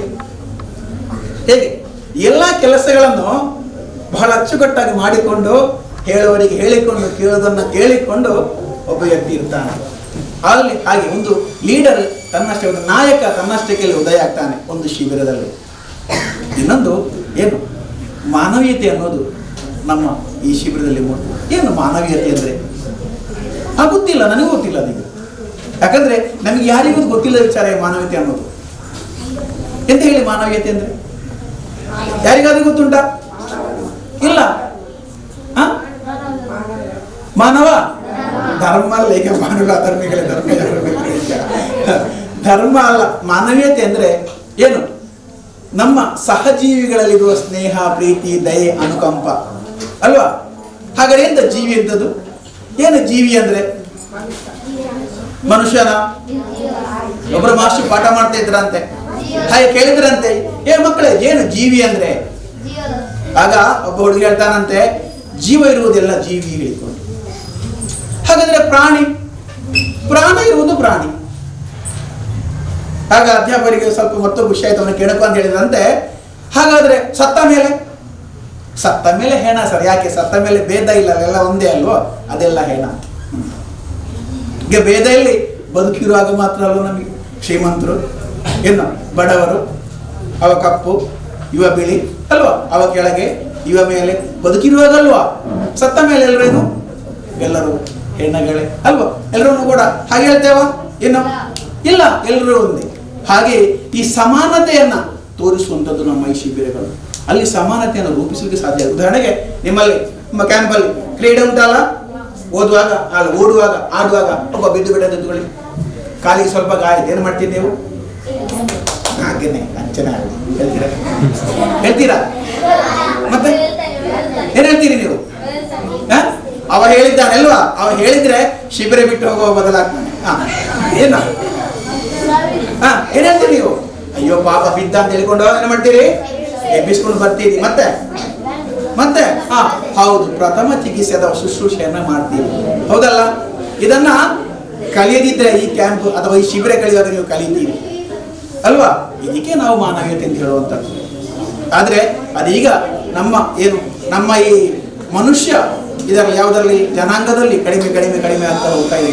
ಮಾನವೀಯತೆ ಏನು ಅಂತ ಗೊತ್ತಿಲ್ಲದ ಪರಿಸ್ಥಿತಿಗೆ ನಾವು ಮುಟ್ಟಿದ್ದೇವೆ. ಅದೀಗ ಸ್ವಲ್ಪ ಇರುವಂಥ ಜಾಗಗಳಲ್ಲಿ ಗೊತ್ತುಂಟಾ? ಪ್ರಾಣಿಗಳಲ್ಲಿ ಮಾತ್ರ. ನಾವು ಹೇಳ್ತೇವೆ ಏನು ಮೃಗಗಳನ್ನ ಏನು ಹೇಳ್ತೇವೆ ನಾವು? ಏನು ಕ್ರೂರ ಮೃಗಗಳನ್ನ ಕ್ರೂರಿಗಳು ಏನು ಬೀಸ್ಟ್ ಅಂತೆಲ್ಲ ಹೇಳ್ತೇವೆ. ನಿಜವಾಗಿಯೂ ಅದಕ್ಕಿಂತಲೂ ಕೆಳಮಟ್ಟದಲ್ಲಿ ಈಗ ಮನುಷ್ಯ ಇದ್ದಾನೆ. ಯಾವುದೇ ಪ್ರಾಣಿ ಒಬ್ಬ ವ್ಯಕ್ತಿಯನ್ನ ಸುಮ್ಮನೆ ಕೊಳ್ತದ? ಇಲ್ಲ, ಖಂಡಿತ ಕೊಲ್ಲುವುದಿಲ್ಲ. ಬೇಕಾದ್ರೆ ಹುಲಿ ಇರಲಿ, ಯಾವಾಗ ಕೊಳ್ತದೆ ನೋಡಿ? ಅದಕ್ಕೆ ಹಸಿವಾಗುವಾಗ ಮಾತ್ರ ಕೊಳ್ತದೆ. ಅದಕ್ಕೆ ಬೇಟೆಯಾಗಿ ಆಹಾರಕ್ಕಾಗಿ ಮಾತ್ರ ಅದು ಇನ್ನೊಂದು ಪ್ರಾಣಿಯನ್ನ ಕೊಳ್ತದೆ. ಆದರೆ ಮನುಷ್ಯ ಹಾಗ ಇಲ್ಲ. ಮನುಷ್ಯನಿಗೆ ಕಾರಣ ಬೇಕಿಲ್ಲ. ವ್ಯಕ್ತಿಯನ್ನು ಕೊಲ್ಲಬೇಕಾದ್ರೆ ಕಾರಣ ಬೇಡ, ಅದು ಕೊಲೆಯೋ ಬರ್ಬರವಾಗಿ ಕೊಲೆ, ಅದನ್ನು ಹೋಲಿಸಲಿಕ್ಕೆ ಸಾಧ್ಯ ಇಲ್ಲ. ಅಂತ ಹೋಲಿಕೆ ಇಲ್ಲ. ಅಷ್ಟು ಕ್ರೂರವಾಗಿ, ಕ್ರೂರ ಅಂತ ಅದಕ್ಕೆ ಆ ಪದ ಇಲ್ಲ, ಪೈಶಾಚಿಕ ಅದು ಅಲ್ಲ, ಅದಕ್ಕಿಂತಲೂ ಕೆಳಮಟ್ಟದಲ್ಲಿ ಮಾಡುವಂತ ವ್ಯಕ್ತಿಗಳಿರ್ತಾರೆ. ಆದ್ದರಿಂದ ಮಾನವೀಯತೆ ಅನ್ನೋದು ಸಂಪೂರ್ಣ ನಾಶವಾಗಿದೆ ಅಂತ ಹೇಳುವಂತ ಮಟ್ಟದಲ್ಲಿ ಇವತ್ತು ನಾವಿದ್ದೇವೆ. ಆದ್ದರಿಂದ ಇಂಥ ಶಿಬಿರಗಳಲ್ಲಿ ನಿಮಗೆ ಈ ಮಾನವೀಯತೆಯ ಮೂಲಮಂತ್ರ ಸಿಗಬೇಕು. ಏನು ಮಾನವೀಯತೆ ಎಂದು ಗೊತ್ತಾಗಬೇಕು. ಪರಸ್ಪರ ಪ್ರೀತಿಸಲಿಕ್ಕೆ, ಪರಸ್ಪರ ಗೌರವಿಸಲಿಕ್ಕೆ, ಕೊಂಡುಕೊಳ್ಳುವುದಕ್ಕೆ ನಮಗೆ ಸಾಧ್ಯ ಆಗಬೇಕು ಅಲ್ವಾ? ಹೌದಾ? ನನ್ನಲ್ಲಿರುವ ಗುಣಗಳನ್ನ ಇನ್ನೊಬ್ಬನಿಗೆ ಕಲಿಸಬೇಕು. ನಾವು ಅವನ ಕೆಟ್ಟ ಗುಣಗಳನ್ನ ನಾವು ತೆಕ್ಕೊಳ್ಬಹುದಲ್ಲ, ನಾವು ಅದನ್ನ ಬಿಟ್ಟು ಬಿಡಬೇಕು. ನಮ್ಮ ಒಳ್ಳೆ ಗುಣಗಳನ್ನ ಅವನಿಗೆ ನಾವು ಕೊಡ್ಲಿಕ್ಕೆ ಪ್ರಯತ್ನ ಮಾಡಬೇಕು. ಹಾಗೆ ನೀವು ಯಾವ ಸಲ ಒಳ್ಳೆ ಗುಣ, ಇನ್ನೊಬ್ಬರಿಗೆ ತೊಂದರೆ ಆಗದಿರುವಂಥದ್ದೇ ಒಳ್ಳೆ ಗುಣ ನಮ್ಮದು, ಹೌದಲ್ಲ? ಈಗ ಒಳ್ಳೆ ಗುಣ ಅಂತ ನೀವು ಸತ್ಯ ಹರಿಶ್ಚಂದ್ರ ಆಗಬೇಕು ನಾನು ಹೇಳುವುದಿಲ್ಲ, ದಾನಶೂರ ಕರ್ಣನ ಆಗಬೇಕು ಅಂತ ಹೇಳ್ತಾ ಇಲ್ಲ. ನಮ್ಮಲ್ಲಿರುವ ಒಳ್ಳೆ ಗುಣ ಅಂದ್ರೆ ಇನ್ನೊಬ್ಬನಿಗೆ ತೊಂದರೆ ಕೊಡದಿರುವಂಥದ್ದು, ಇನ್ನೊಬ್ಬನಿಗೆ ಉಪದ್ರವ ಆಗದಿರುವಂಥದ್ದು ಈಗ ನಮಗೆ ಒಳ್ಳೆ ಗುಣ ಅಂತ ಹೇಳ್ಬೋದು. ಹಾಗಿರುವಾಗ ಅಂತ ಒಳ್ಳೆ ಗುಣ ರೂಢಿಸಿಕೊಳ್ಳಿ. ಈ ಶಿಬಿರ ನಿಮಗೆ ಎಲ್ಲ ರೀತಿಯಲ್ಲಿ ಏನು ಒಳ್ಳೆಯ ಒಂದು ಪ್ರಚೋದನೆ ಕೊಡಲಿ. ಇದು ನಿಮ್ಮ ಭವಿಷ್ಯಕ್ಕೆ ಒಂದು ಉತ್ತಮ ಏನು ಪ್ಲಾಟ್ಫಾರ್ಮ್ ಅಥವಾ ಪಂಚಾಂಗ ಅಥವಾ ಅಡಿಪಾಯ ಆಗಲಿ ಅಂತ ಹಾರೈಸ್ತಾ, ಎಲ್ಲ ಗಣ್ಯರಿಗೆ ವಂದಿಸ್ತಾ, ಹಿರಿಯರಿಗೆ ಕಿರಿಯರಿಗೆ ನಮಸ್ಕರಿಸ್ತಾ, ನನ್ನ ಪ್ರೀತಿಯ ಪುಟಾಣಿಗಳನ್ನು ಮುಗಿಸ್ತಾ ಈ ಕಾರ್ಯಕ್ರಮಕ್ಕೆ ಶುಭವನ್ನು ಹಾರೈಸ್ತಾ. ಸರಿ, ಈ ಕೊರೋನಾದ 2 ವರ್ಷದ ಅವಧಿಯಲ್ಲಿ ನೀವು ಯಾರ ಜೊತೆ ಹೆಚ್ಚು ಸಮಯವನ್ನು ಕಳೆದಿದ್ದೀರಿ? ಪ್ರಾಮಾಣಿಕವಾಗಿ ಮನೆಯಲ್ಲಿ ಕಳೆದಿದ್ದೀರಿ. ಸರಿ, ಮನೆಯಲ್ಲಿ ಯಾರ ಜೊತೆ ಜಾಸ್ತಿ ಇದ್ರೆ? ಹೌದಾ? Very good. ಕೆಲವು 2-3 ಪ್ರಾಮಾಣಿಕ ಉತ್ತರವಂತದ್ದು. TV, mobile. ಒಂದು ಮೊಬೈಲ್ ಮತ್ತೊಂದು ಟಿವಿ. ಸರಿ, ಇದು ನಾನು ಹೇಳಿದ್ದು ಬದಲಾವಣೆ. ಈಗ ಶ್ರೀಹರ್ಷ ಸರ್ ತುಂಬ ಹೇಳಿದ್ರು ನೋಡಿ. ಏನಕ್ಕೆ ಅಂತೇಳಿ, ನಾವು ಯಂತ್ರಗಳ ಜೊತೆ ಬೆಳೀತಾ ಹೋದ್ರೆ ನಾವು ಕೂಡ ಅದೇ ರೀತಿ ಆಗ್ತಾ ಹೋಗ್ತೇವೆ. ಈಗ ನಿಮಗೆ ಎಷ್ಟೋ ಜನಕ್ಕೆ ಈಗ ಒಂಥರ ಆಗ್ತಾ ಇರ್ಬೋದು, ಮೊಬೈಲ್ ಕೈಯಲ್ಲಿ ಇಲ್ಲದೆ ಒಂಥರ ಏನೋ ಒಂದು ಕಳೆದುಕೊಂಡಂತ ಅನುಭವ ಈಗ ಆಗ್ತಾ ಇರಬಹುದು. ನಿಮಗೆ ತುಂಬ ಮಂದಿಗೆ ಆಗ್ತಾ ಇರ್ತದೆ ಖಂಡಿತವಾಗಿ. ಯಾಕೆಂತ ಹೇಳಿದ್ರೆ, ಈ ಕೊರೋನಾ ಅವಧಿಯಲ್ಲಿ ಮೊಬೈಲನ್ನು ಬಳಸಬೇಕು ಅಂತ ಹೇಳಿದ್ರು. ಯಾಕಾಗಿ ಬಳಸಬೇಕು ಅಂತ ಹೇಳಿದ್ರು? Online class. ಸರಿ, ಈಗ ಇನ್ನೊಂದು ಪ್ರಶ್ನೆ, ಸತ್ಯವಾಗಿ ಹೇಳಬೇಕು, ಕೇವಲ ಆನ್ಲೈನ್ ಕ್ಲಾಸಿಗೆ ಮಾತ್ರ, ನನ್ನ ಕ್ಲಾಸಿನ ಶಿಕ್ಷಣಕ್ಕೆ ಮಾತ್ರ ಯಾರು ಮೊಬೈಲನ್ನು ಬಳಸಿದ್ದೀರಿ? ಪ್ರಾಮಾಣಿಕ ಕಲಿಕೆಗೆ ಮಾತ್ರ, ಅದು ಬಿಟ್ಟು ಬೇರೇನೂ ನೋಡಲಿಲ್ಲ ನಾನು. ಪದ್ಯ ನೋಡಲಿಲ್ಲ, ಗೇಮ್ ಆಗಲಿಲ್ಲ. ಯಾರದು ಕೈ ಎತ್ತದೆ ನಾನು ಅಂತ ಹೇಳ್ತಾ ಇರೋದು? Very good. ಸರಿ ನೋಡಿ, ಮೊಬೈಲ್ ಬೇಕು, ಯಾವುದೂ ಕೂಡ ಕೈ ಕೆಳಗೆ ಹಾಕಿ. ಪ್ರತಿಯೊಂದು ಬೇಕು ನಮಗೆ, ಪ್ರತಿಯೊಂದು ವಸ್ತು ಕೂಡ ಬೇಕು. ಅದಕ್ಕೆ ಹಿರಿಯರು ಹೇಳಿದಾರಲ್ವಾ, ಅತಿಯಾದ್ರೆ ತಪ್ಪಿತಾ ಅಂತ ಸ್ವಲ್ಪ, ಅತಿಯಾಸೆ ಗತಿಗೇಡು, ಅತಿಯಾದ್ರೆ ಅಮೃತವು ವಿಷ. ಯಾವುದನ್ನು ಕೂಡ ಅತಿಯಾಗಿ ಬಳಸಬಾರ್ದು. ಸರಿ ಅಲ್ವಾ? ಸರಿ, ಈಗ ನಾವು ಶಾಲೆಗೆ ಹೋಗ್ತೇವೆ, ಶಾಲೆಯಲ್ಲಿ ಬೇರೆ ಬೇರೆ ವಿಚಾರಗಳನ್ನು ಕಲಿತೇವೆ. ಶಾಲೆಯಲ್ಲಿ ಈಗ ಹೇಳಿದ ಹಾಗೆ ಮುಖ್ಯವಾದ ಉದ್ದೇಶ, ನಾನು ಕೂಡ ಒಬ್ಬ ಟೀಚರ್, ನಮಗೊಂದು 6 ವಿಷಯಗಳು ಮುಖ್ಯವಾಗಿದೆ. 6+1 ದೈಹಿಕ ಶಿಕ್ಷಣವನ್ನು ಸೇರಿಸಿದ್ರೆ 7 ವಿಷಯಗಳಂತ ಮುಖ್ಯವಾಗಿ ತೆಗೆದುಕೊಳ್ತೇವೆ. ಕನ್ನಡ, ಇಂಗ್ಲೀಷ್, ಹಿಂದಿ, ಸಮಾಜ ವಿಜ್ಞಾನ, ಗಣಿತ, ದೈಹಿಕ ಶಿಕ್ಷಣ. ಅದು ಹೊರತುಪಡಿಸಿ ಈ ವರ್ಷ ಅಂತ ಸೀಮಿತ ಅವಧಿಯಲ್ಲಿ ಬೇರೆ ವಿಚಾರಕ್ಕೆ ಹೋಗಲಿಕ್ಕೆ ಆಗಲಿಲ್ಲ. ಅದನ್ನು ಹೊರತುಪಡಿಸಿ ಕೂಡ ಅನೇಕ ವಿಚಾರಗಳು ಇವೆ, ಅದು ನಮಗೆ ಗೊತ್ತಿರಬೇಕು.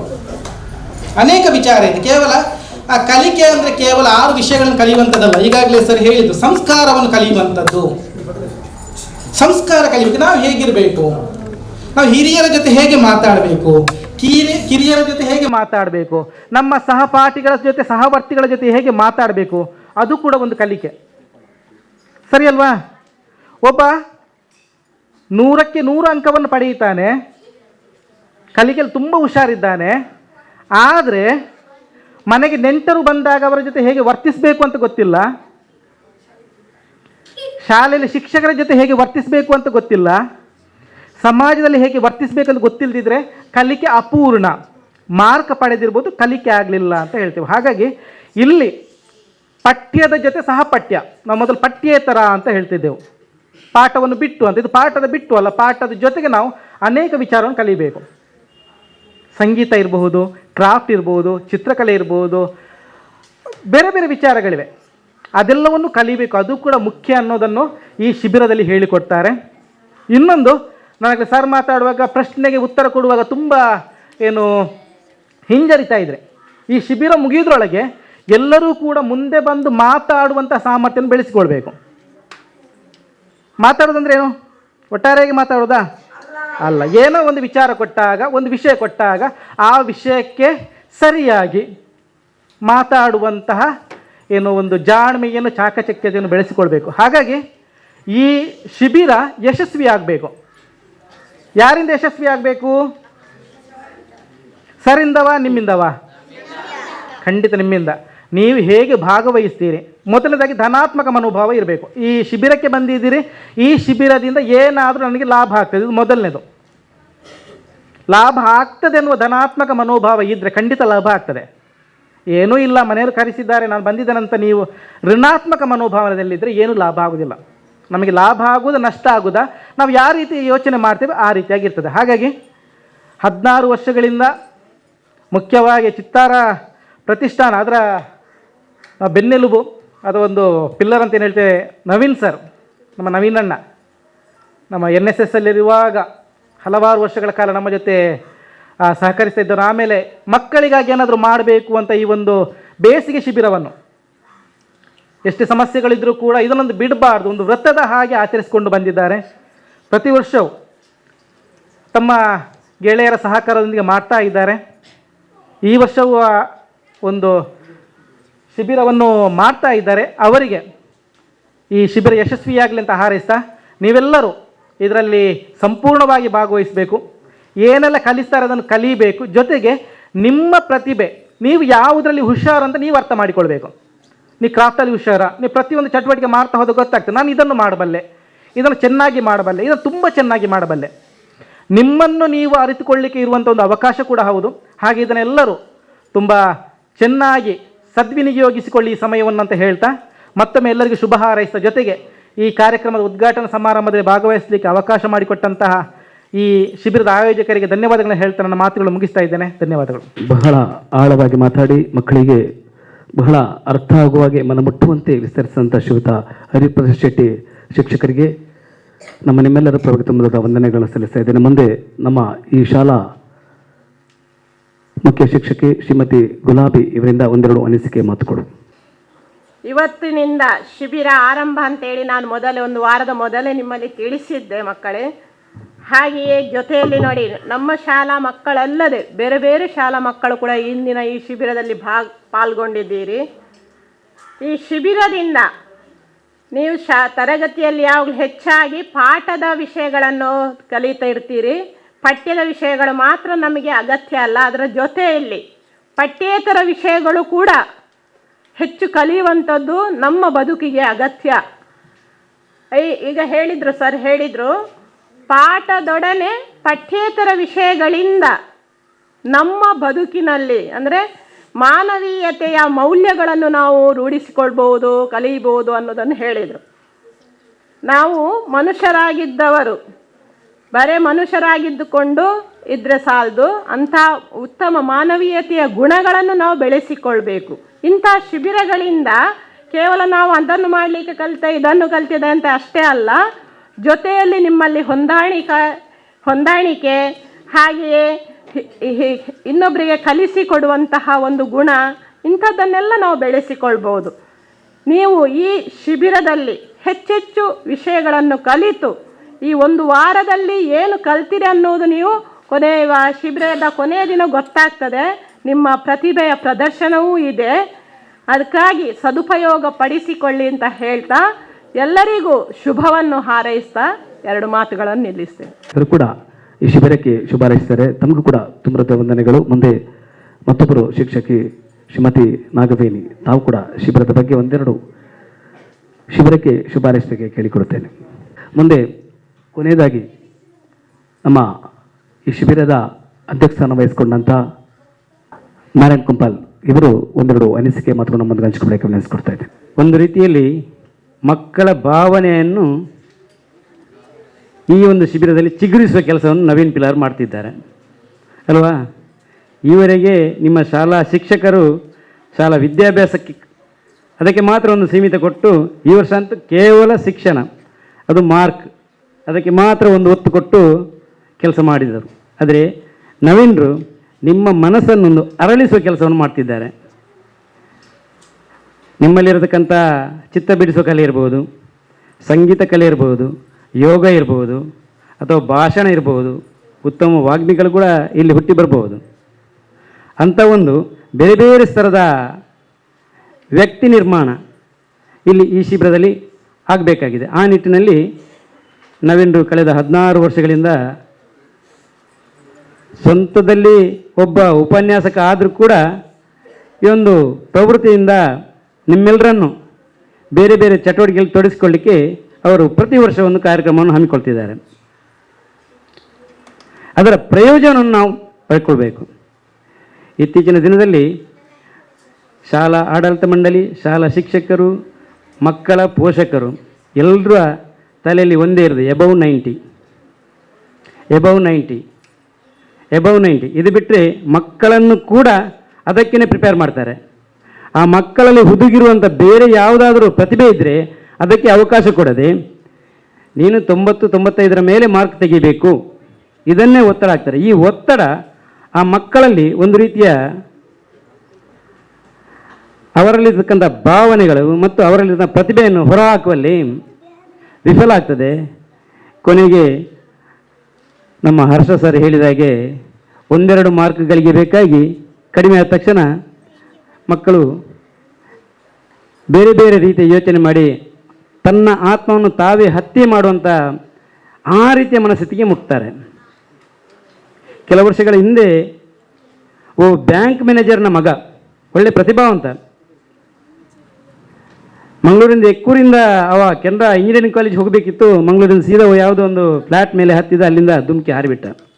ಅಂದರೆ ಅವನ ಮೇಲೆ ಅಷ್ಟೊಂದು ಒತ್ತಡ ಹಾಕಿ ಅವನನ್ನು ಒಂದು ರೀತಿಯಲ್ಲಿ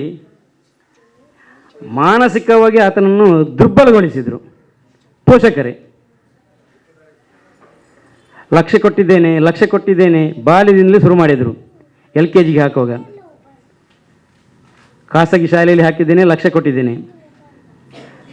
ಆನಂತರ ಶಾಲಾ ಶಿಕ್ಷಕನಿಗೆ ಲಕ್ಷ ಕೊಟ್ಟಿದ್ದೇನೆ, ನೀನು ಕಲಿಬೇಕು. ಒಬ್ಬನೇ ಮಗ, ಅವನನ್ನು ಯಾರ ಜೊತೆಗೂ ಕೂಡ ಬೆರೀಲಿಕ್ಕೆ ಬಿಡಲಿಲ್ಲ. ಇಂಥ ಶಿಬಿರಕ್ಕಂದು ಕಲಿಸಲೇ ಇಲ್ಲ. ಅವನಿಗೆ ಒಬ್ಬನೇ ಒಳಗೆ ಕೂತು ಆ ಅಂಕದ ಜೊತೆ ಇನ್ನು ನಾನು ಬದುಕಲಿಕ್ಕೆ ಸಾಧ್ಯ ಇಲ್ಲ, ಅಂಕ ತೆಗೆದಿದ್ದರೆ ಮನೆಯ ಹೀಯಾಳಿಸುವಿಕೆ, ಅದಕ್ಕಾಗಿ ಆತ ನಿರ್ಧಾರ ತಗೊಂಡು ಬಿಡ್ತಾನೆ ಆತ್ಮಹತ್ಯೆ ಅಂತ ದಾರಿ. ಆ ಮಕ್ಕಳಿಗೆ ಯಾವಾಗಲೂ ಮಕ್ಕಳ ಅಡಿಗೆ ಜೋಕ್ಲ ಅಡಿಗೆ ಅಂತೇಳಿ ಹೇಳ್ತಾರೆ, ಹೌದಾ? ಈ ಜೋಕ್ಲ ಅಡಿಗೆ ಈ ರೀತಿ ಇರಬೇಕು. ಮಕ್ಕಳ ಅವರ ಜೊತೆ ಬೆರೆತು ಒಂದಷ್ಟು ಆಟ, ಒಂದಷ್ಟು ಕೂಟ, ಒಂದಷ್ಟು ಚಿತ್ರ ಬಿಡಿಸುವಿಕೆ, ಒಂದಷ್ಟು ಮಣ್ಣಿನೊಟ್ಟಿಗೆ ಆಟ. ನಾವೆಲ್ಲ ಬಾಲ್ಯದಿರುವಾಗ ಇಂಥ ಶಿಬಿರಗಳಿರಲಿಲ್ಲ. ನಮಗಿದ್ದದ್ದು ಒಂದು ಗೇರು ಹಣ್ಣಿನ ಮರ, ಮಾವಿನ ಹಣ್ಣಿನ ಮರ, ಅದನ್ನು ಕೀಳುವಂಥ ಇಂಥದ್ದೇ ಒಂದು ರೀತಿಯ, ಅಥವಾ ಕಾಗದ ಚೆಂಡು ಮಾಡಿ ಲಗೋರಿ ಆಟ. ಕ್ರಿಕೆಟ್ ನೋಡಲೇ ಇಲ್ಲ ಆ ಕಾಲದಲ್ಲಿ. ಲಗೋರಿ ನಮ್ಮದು ಮುಖ್ಯ ಆಟ. ಅಂದರೆ ಈಗಿನ ಮಕ್ಕಳಿಗೆ ಎಲ್ಲ ವ್ಯವಸ್ಥೆ ಇದ್ದರೂ ಕೂಡ ಅವರು ಹೇಳಿದಾಗೆ ಸಂಸ್ಕಾರ ಇಲ್ಲದಿದ್ದರೆ ಆ ಮಕ್ಕಳಿಗೆ ಆ ಮಕ್ಕಳು ಮನೆಯೊಳಗೆ ಇದ್ದು ಕೂಡ ಏನು ಇಲ್ಲದಂತೆ. ಆ ರೀತಿ ಆಗಬಾರ್ದು. ನಮ್ಮ ಅಂಕ ಕೇವಲ ಶಾಲಾ ಶಿಕ್ಷಣ, ಮುಂದಿನ ಉದ್ಯೋಗ ಇದಕ್ಕೆ ಸೀಮಿತ ಆದರೂ ಕೂಡ ಅದರ ಜೊತೆ ನಮ್ಮ ಸಂಸ್ಕಾರ ಬೆಳೆದಾಗ ನಾವು ಸಮಾಜದಲ್ಲಿ ಒಬ್ಬ ವ್ಯಕ್ತಿಯಾಗಿ, ಶಕ್ತಿಯಾಗಿ ತೋರ್ಪಡಲಿಕ್ಕೆ ಸಾಧ್ಯ ಆಗ್ತದೆ. ಇಲ್ಲದೇ ಇದ್ದಾಗ ಕುಂಪಲದಲ್ಲಿ ಇಷ್ಟೇ ಮಕ್ಕಳ ಬೇಸಿಗೆ ಶಿಬಿರಕ್ಕೆ ಬರುವವರು ಅಲ್ಲಲ್ಲ, 1000 ಮಕ್ಕಳಿದ್ದಾರೆ. ಆದರೆ ಅಂಥ ಕೆಲವೇ ಮಕ್ಕಳಲ್ಲಿ ನೀವು ಕೂಡ ಒಬ್ಬರಾಗಬೇಕು. ಮುಂದೆ ನಾಯಕತ್ವ ವಹಿಸಬೇಕು, ಮುಂದೆ ಚಿತ್ರಕಲೆಯಲ್ಲಿ ಮುಂದೆ ಬರಬೇಕು, ಮುಂದೆ ಯಾವುದಾದ್ರೂ ಆರ್ಟ್ ಕ್ರಾಫ್ಟ್ ಇಂಥದ್ರಲ್ಲಿ ಮುಂದೆ ಬರಬೇಕು. ಅಥವಾ ಸ್ವಾವಲಂಬಿ ಜೀವನ ಒಬ್ಬರು ಬಂದಿದ್ದಾರೆ, ಹರಿಣಿ ಮೇಡಮ್, ಅವರು ಸ್ವಾವಲಂಬಿ ಬದುಕಿಗಾಗಿ ಏನೆಲ್ಲ ಹೇಳ್ಬೋದು ಅಂತೇಳಿ ಪೋಷಕರಿಗೆ ತಿಳಿಸ್ಲಿಕ್ಕೆ ಬಂದದ್ದು. ಅದರಲ್ಲಿ ಪೋಷಕರ ಸಂಖ್ಯೆ ಕಮ್ಮಿ ಉಂಟು. ಒಂದು ಶಿಬಿರ ಮಾಡಬೇಕಂತೇಳಿ ಅವ್ರಿಗೆ ತುಂಬ ಆಸೆ ಉಂಟು ಪೋಷಕರಿಗೆ. ಸ್ವಾವಲಂಬಿ ಬದುಕನ್ನು ಕೂಡ ನಾವು ಮಾಡಲಿಕ್ಕೆ ಪ್ರಯತ್ನ ಮಾಡಬೇಕು. ಇವತ್ತು ಬೇರೆ ಬೇರೆ ಅವಕಾಶಗಳು ಮುಕ್ತವಾಗಿ ತೆರೆದಿಟ್ಟಿದೆ. ಸರ್ಕಾರ ಸವಲತ್ತು ಕೊಡ್ತಿದೆ, ಬ್ಯಾಂಕ್ಗಳು ಸಾಲ ಕೊಡ್ತದೆ. ಅದನ್ನು ಹೇಗೆ ವಿನಿಯೋಗಿಸಬೇಕು, ಯಾವ ರೀತಿ ಮಾಡಬೇಕು, ಅದನ್ನು ಬಾಲ್ಯದಿಂದಲೇ ನಾವು ಕಲಿತಾಗ ನಮ್ಮಲ್ಲಿ ಕೂಡ ಒಬ್ಬ ಅದ್ಭುತ ಪ್ರತಿಭಾವಂತರು ಹೊರಹೊಮ್ಮಲಿಕ್ಕೆ ಸಾಧ್ಯ ಆಗ್ತದೆ. ಅಂಥ ಪ್ರಯತ್ನ ನಾವಿನ್ನು ಮಾಡ್ತಿದ್ದಾರೆ. ನೀವು ಅದನ್ನು ಸಾಧಿಸಿ ತೋರಿಸಬೇಕಾಗಿದೆ. ನಮ್ಮಲ್ಲೂ ಕೂಡ ಒಬ್ಬ ಪ್ರತಿಭಾವಂತ ಇದ್ದಾನೆ ಅಂಥೇಳಿ ಸಮಾಜಕ್ಕೆ ತೋರ್ಪಡಿಸಿ ಮುಂದಿನ ದಿನದಲ್ಲಿ ನೀವು ಕೂಡ ಕುಂಪಲದ ಒಂದು ಪ್ರತಿಭೆ ನವೀನರಂತೆ ಬೆಳೆಯಲಿ. ಅದೇ ರೀತಿ ಅವರಂತೆ ಬೇರೆ ಬೇರೆ ಕಾರ್ಯಚಟುವಟಿಕೆಗಳನ್ನು ನೀವು ಕೂಡ ಮುಂದೆ ಮಾಡುವಂತೆ, ಇಲ್ಲಿದ್ದಂಥ ಎಲ್ಲರೂ ನಿಮಗೆ ಸಹಕಾರ ಕೊಡುವಂತೆ ಆಗಲಿ ಅಂತ ಹಾರೈಸ್ತಾ ನನ್ನ ಮಾತಿಗೆ ವಿರಾಮ ನೀಡ್ತೇನೆ. ನಮಗೆ ಶ್ರೀ ನಾರಾಯಣ ಕುಂಪಲ ಸ್ಥಾಪಕಾಧ್ಯಕ್ಷರು ಕೇಸರಿ ಮಿತ್ರ ವೃಂದ ಸೇವಾ ಟ್ರಸ್ಟ್ ಕುಂಪಲ ಇವರು ಆಗಮಿಸಿ ಮಕ್ಕಳಿಗೆ ನಿಮ್ಮಲ್ಲಿರುವ ಪ್ರತಿಭೆಗಳ ಬಗ್ಗೆ 2 ಮಾತು ಹೇಳಿದರು. ಅದನ್ನು ಹೇಗೆ ಮೇಲಕ್ಕೆ ತರಬೇಕೆಂಬ ಸವಿನುಡಿಗಳು ನಮಗೆ ತುಂಬ ಇಷ್ಟ ಆಯಿತು. ಇದನ್ನೆಲ್ಲ ಮಕ್ಕಳು ಪರಿಪಾಲಿಸಬೇಕು. ಇವರಿಗೆ ಹೃತ್ಪೂರ್ವಕ ವಂದನೆಗಳು ಸರ್. ಅದೇ ರೀತಿ ನಮ್ಮ ಗೆಳೆಯ ಜೂನಿಯರ್ ನನ್ನದೇ ಕಾಲೇಜ್ನ ಹರೀಶ್ ಬೋಲ್ಮಾಡಿ ಅವರ ಮಾತುಗಳು ಮೊದಲ ಬಾರಿ ನಾನು ಕೇಳುವುದು ತುಂಬ ಇಷ್ಟ ಆಯಿತು. ಯಾಕೆಂದರೆ ಮಕ್ಕಳಲ್ಲಿ ಯಾವ ರೀತಿ ಮಕ್ಕಳಿಗೆ ಭಾಷಣವನ್ನು ನೀಡಬೇಕೆಂದು ಕಲೆಗಾರಿಕೆ ಅವರಲ್ಲಿದೆ. ಹೇಗೆ ಇಷ್ಟ ಆಯ್ತಲ್ಲ ಹರೀಶ್ ಬೋಲ್ಮಾಡಿ ಮಾತು. ಅವರಿಗೂ ಕೂಡ ಹೃತ್ಪೂರ್ವಕ ವಂದನೆಗಳು ಸರ್. ಅದೇ ರೀತಿ ಹರ್ಷ MP ಮುಖ್ಯ ಶಿಕ್ಷಕರು ಪೆರ್ಲಾ, ಇವರ ಮಾತು ಕೂಡ ಹಿತನುಡಿಗಳಿಗೂ ಮಕ್ಕಳಿಗೆ ಒಂದು ಪ್ರೇರಣೆ. ವಂದನೆಗಳು ಸರ್ ನಿಮಗೆ ಕೂಡ. ಅದೇ ರೀತಿ ಶ್ರೀಮತಿ ಗುಲಾಬಿ ಟೀಚರ್ ಪಠ್ಯೇತರ ಚಟುವಟಿಕೆಗಳು ಮತ್ತು ಪಾಠದ ಬಗ್ಗೆ ಇರುವ ಬದಲಾವಣೆಗಳು, ಯಾವ ರೀತಿ ಶಿಬಿರದಲ್ಲಿ ಪಠ್ಯೇತರ ಚಟುವಟಿಕೆ ಎಂಬ ಹಿತನುಡಿಗಳ ಕಿವಿ ನೀಡು ಮಕ್ಕಳಿಗೆ ತುಂಬ ಇಷ್ಟ ಆಗಿರಬಹುದು. ಅವರಿಗೆ ಕೂಡ ಹೃತ್ಪೂರ್ವಕ ವಂದನೆಗಳು. ಮತ್ತೆ ನಮ್ಮ ನಾಗವೇಣಿ, ಇಲ್ಲಿಯ ಶಿಕ್ಷಕಿ ನಾಗವೇಣಿ ಮೇಡಮ್ ಪುರ ಬಂದಿದ್ದಾರೆ, ಅವರಿಗೆ ಕೂಡ ಹೃತ್ಪೂರ್ವಕ ವಂದನೆಗಳು. ಅದೇ ರೀತಿ ಮಕ್ಕಳ ಹೆತ್ತವರು ಕೆಲವರು ಇದ್ದಾರೆ, ಬಂದು ಯಾವ ರೀತಿ ಕಾರ್ಯಕ್ರಮ ನಡೆಸಿಕೊಡ್ತಾರೆ ಎಂದು ನೋಡ್ತಾ ಇದ್ದಾರೆ, ಅವರಿಗೂ ಕೂಡ ಹೃತ್ಪೂರ್ವಕ ವಂದನೆಗಳು. ಮತ್ತೆ ನಮ್ಮದು ಚಾನೆಲ್ನವರು ಕೂಡ ಬಂದಿದ್ದಾರೆ, ಅವರಿಗೂ ಕೂಡ ಹೃತ್ಪೂರ್ವಕ ವಂದನೆಗಳು.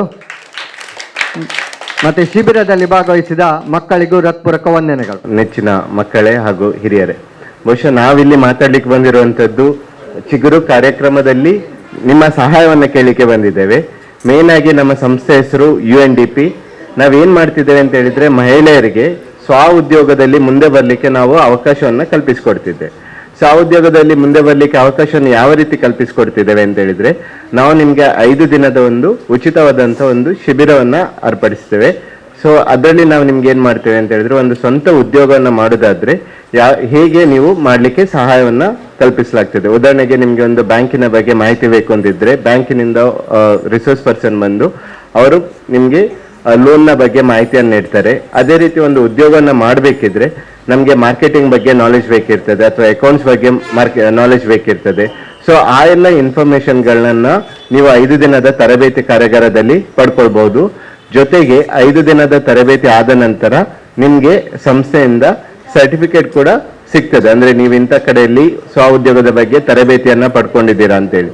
ಸೊ ಮುಂದಿನ ದಿನಗಳಲ್ಲಿ ನೀವು ಯಾವ್ದಾದ್ರು ಬ್ಯಾಂಕಿಗೆ ಲೋನ್ಗೆಲ್ಲ ಅಪ್ಲೈ ಮಾಡುವಾಗ ಆ ಸರ್ಟಿಫಿಕೇಟ್ ಅನ್ನ ತೋರಿಸಿದ್ರೆ ನಿಮ್ಗೆ ಅದು ಕೂಡ ಒಂದು ನಿಮ್ಮ ಸಿಬಿಲ್ ಸ್ಕೋರ್ ಜೊತೆಗೆ ಇದು ಕೂಡ ಒಂದು ಪ್ಲಸ್ ಪಾಯಿಂಟ್ ಆಗಿ ವರ್ಕ್ ಆಗ್ತದೆ. ಸೊ ಸಿಬಿಲ್ ಸ್ಕೋರ್ ಅಂದ್ರೆ ಏನು ಅದನ್ನೆಲ್ಲ ತಿಳ್ಕೊಬಹುದು. ಸೊ ಇದನ್ನೆಲ್ಲ ನಿಮ್ಗೆ 5 ದಿನದ ತರಬೇತಿ ಕಾರ್ಯಾಗಾರದಲ್ಲಿ ನಾವು ಹೇಳಿಕೊಡ್ತೇವೆ. ಸೊ ಇದಿಷ್ಟು ಕಾರ್ಯಾಗಾರದ ಬಗ್ಗೆ ಇರ್ತದೆ. ಸೊ ಯಾರಿಗಾದ್ರೂ ಏನಾದರೂ ಇನ್ಫಾರ್ಮೇಶನ್ ಇದ್ರೆ ನೀವು ಹೇಳ್ಬೋದು, ಇಲ್ಲ ಇಂಥ ದಿನಗಳಲ್ಲಿ ಈ ಕಾರ್ಯಾಗಾರವನ್ನ ಮಾಡ್ಬೋದು ಅಂತ ಹೇಳಿದ್ರೆ ನಾವು ಉಚಿತವಾಗಿ ಕಾರ್ಯಾಗಾರವನ್ನ ಮಾಡಲಿಕ್ಕೆ ರೆಡಿ ಇದ್ದೇವೆ. ಸೊ ಸಾಧಾರಣವಾಗಿ ನಾವು ಇದನ್ನ ಎಷ್ಟು ಟೈಮಿಂದ ಮಾಡ್ತೇವೆ ಅಂತ ಹೇಳಿದ್ರೆ ಬೆಳಗ್ಗೆ 10 ಗಂಟೆಯಿಂದ ಮಧ್ಯಾಹ್ನ 2:30 ತನಕ ಕಾರ್ಯಾಗಾರ ಇರ್ತದೆ ಅಲ್ಲಿ. ಸೊ ಬರುವಂತ ಮಹಿಳೆಯರಿಗೆ ಚಹಾ ತಿಂಡಿ ವ್ಯವಸ್ಥೆ ಮತ್ತು ಮಧ್ಯಾಹ್ನದ ಊಟದ ವ್ಯವಸ್ಥೆಯನ್ನು ಕೂಡ ಅಲ್ಲೇ ಮಾಡಲಾಗ್ತದೆ. ಸೊ ಏನಾದರೂ ಡೌಟ್ ಇದ್ರೆ ಕೇಳ್ಬೋದು.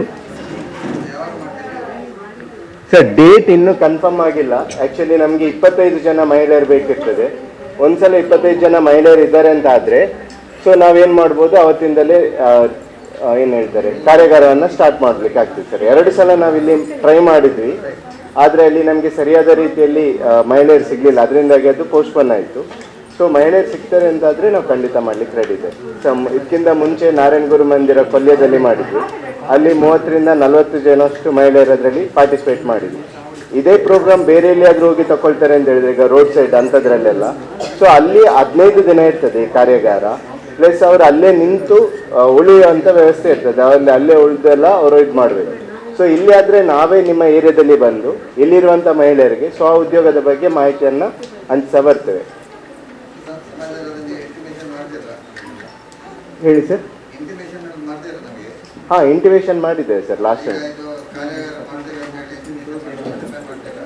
ಹಾ, ಇಂಟಿಮೇಷನ್ ನಾವು ಮಾಡ್ಲಿಕ್ಕೆ ರೆಡಿ ಇದೆ ಸರ್. ಇಷ್ಟು ಜನ ಮಹಿಳೆಯರಿದ್ದಾರೆ ಅಂತ ಹೇಳಿದ್ರೆ ಇದಾಗ್ತದೆ, ಇಂಥ ಜಾಗದಲ್ಲಿ ಮಾಡ್ತೇವೆ, ಇಲ್ಲದಿದ್ರೆ ಇಂಥ ಕಾರ್ಯಾಗಾರವನ್ನ ಮಾಡ್ಲಿಕ್ಕೆ ನಾವು ರೆಡಿ ಇದ್ದೇವೆ. ಆಸಕ್ತರು ಅವ್ರದ್ದು ಹೆಸರನ್ನ ನಮಗೆ ಕಳಿಸಿ ಅಂತ ಹೇಳ್ತೇವೆ.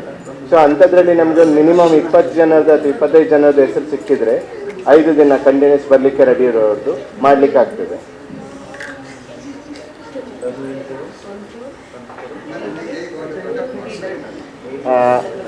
ಈಗ ನಾನು ನನ್ನ ನಂಬರನ್ನ ಶೇರ್ ಮಾಡ್ತೇನೆ. ಆಲ್ರೆಡಿ ನಮ್ಮ ನಂಬರ್ ಇದೆ.